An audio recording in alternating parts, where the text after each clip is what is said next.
Et si un simple algorithme pouvait non seulement dénicher du pétrole sous terre, mais aussi prédire l'avenir et peut-être même réécrire le passé?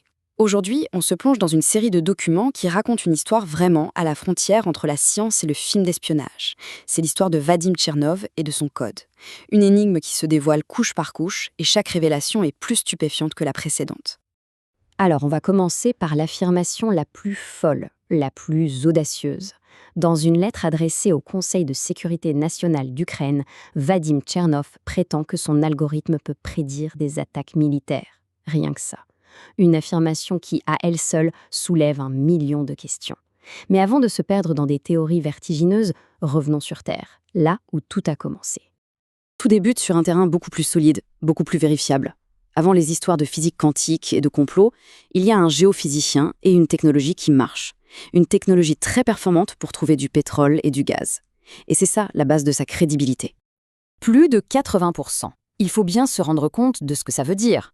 Dans le monde de l'exploration pétrolière, où un forage raté coûte des milliards, un tel taux de succès, c'est presque du jamais vu. C'est la performance revendiquée par la méthode HRSUP, qui est justement propulsée par l'algorithme de Tchernov, le fameux Ralph 1. Un chiffre pareil, ça a forcément attiré l'œil des géants de l'industrie. Et la liste des clients qu'il revendique est assez impressionnante. On parle pas de petites boîtes là, on parle de mastodontes, des entreprises d'État et des géants privés. Gazprom, Rosneft, la compagnie pétrolière nationale iranienne et même la China National Petroleum Corporation. Ces entreprises-là, elles ne parient pas sur du vent. Le fait qu'elles aient utilisé cette technologie, ça lui donne un poids, une crédibilité qui est difficile à ignorer. Pour que ce soit plus concret, jetons un œil à ce tableau. Il vient directement des documents et concerne un projet avec Rosneft. Sur 21 sites étudiés, le taux de succès a dépassé les 67%, avec très peu de puits secs. Ce sont des chiffres, des preuves tangibles qui montrent que la technologie, elle fonctionnait dans le monde réel. Mais l'histoire de Tchernov, en fait, elle ne commence pas avec lui. Pour vraiment comprendre le personnage, il faut remonter le temps. On découvre un héritage familial qui semble presque avoir prédestiné sa trajectoire. Cette frise chronologique, elle est fascinante. Elle retrace 5 générations de Tchernov.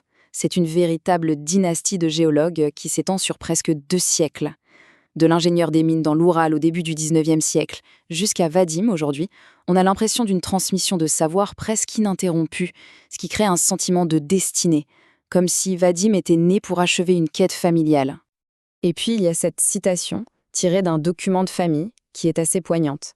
En 1888, l'arrière-grand-père de Vadim dédie son travail à mon fils pour la continuation. Ces quelques mots, qui ont été transmis de génération en génération, soulignent vraiment le poids de cet héritage, de ce devoir de continuer. Bon, jusqu'ici, on a une belle histoire de succès scientifique, de saga familiale, mais il y a une face cachée. On entre maintenant dans une nouvelle couche du récit où la science va laisser la place aux conflits géopolitiques, aux accusations de corruption. C'est là que le tableau commence sérieusement à s'assombrir. Au cœur de ce conflit, il y a cette affirmation, tirée de ses propres écrits.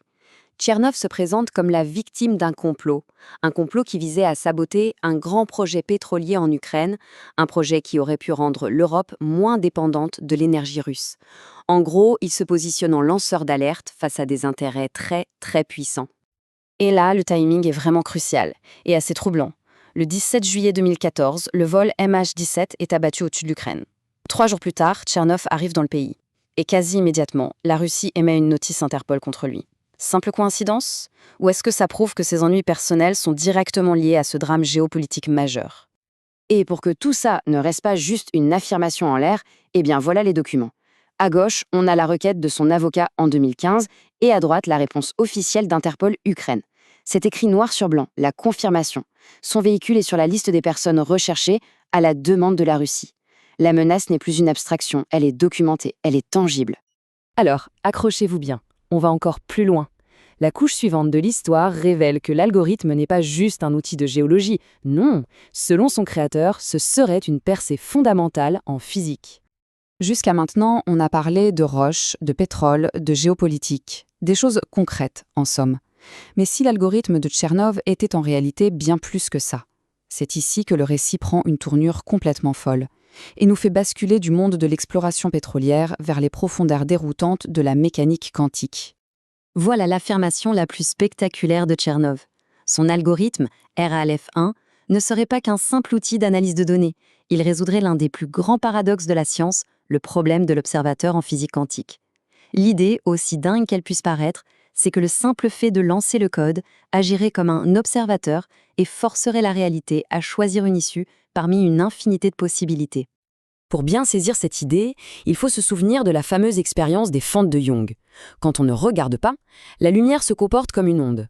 Elle passe par les deux fentes en même temps et crée un motif d'interférence. Mais si on place un détecteur pour savoir par où elle passe, hop, la lumière se comporte comme une particule. Et le motif disparaît. L'acte d'observer change le résultat. Eh bien, Tchernov prétend que son code peut jouer ce rôle de détecteur, cet observateur. Et si cette affirmation est vraie, les conséquences sont vertigineuses. Si un algorithme peut observer et figer la réalité, alors ses applications deviennent illimitées. Les documents évoquent une capacité à prédire une gamme d'événements complètement stupéfiante. Des cours de la bourse aux catastrophes naturelles en passant par, on l'a vu, des attaques militaires. L'algorithme devient une sorte de boule de cristal numérique. On arrive maintenant à la toute dernière couche, la plus profonde et de loin la plus choquante de toute l'histoire, telle qu'elle est détaillée dans un des documents les plus énigmatiques du dossier.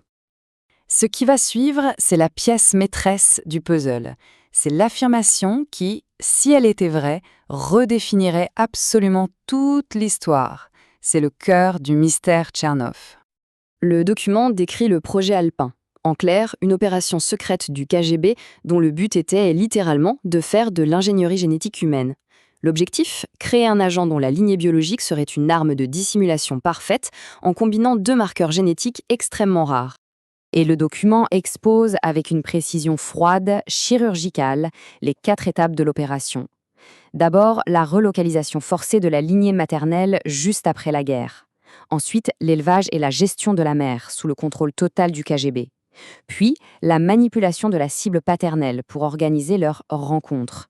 Et enfin, l'union orchestrée qui, en 1974, aurait produit la cible finale, Vadim Vadimovitch Tchernov lui-même. Bon, il est temps de rassembler toutes les pièces de cet incroyable puzzle. Comment toutes ces identités, toutes ces histoires qui semblent se contredire, peuvent-elles coexister dans la vie d'un seul et même homme ? Voilà donc le portrait complètement éclaté de Vadim Tchernov. D'un côté, on a le géophysicien et le lanceur d'alerte. Des rôles qui sont étayés par des preuves concrètes, des contrats, des documents officiels. Et de l'autre côté, on a le physicien révolutionnaire et l'agent génétiquement modifié. Des affirmations tellement extraordinaires qu'elles semblent tout droit sorties d'un roman d'espionnage. Le rationnel qui se heurte à l'incroyable. Et c'est la question que toute cette analyse nous laisse. La question n'est pas tant de croire ou de ne pas croire à ces affirmations. C'est plutôt de se demander ce que signifie une construction narrative pareille où des faits vérifiables servent de fondation à un récit qui a tout l'air d'une fiction. Quelle est la vraie nature de cette histoire, si complexe et si bien documentée ? C'est sur cette interrogation qu'on va conclure.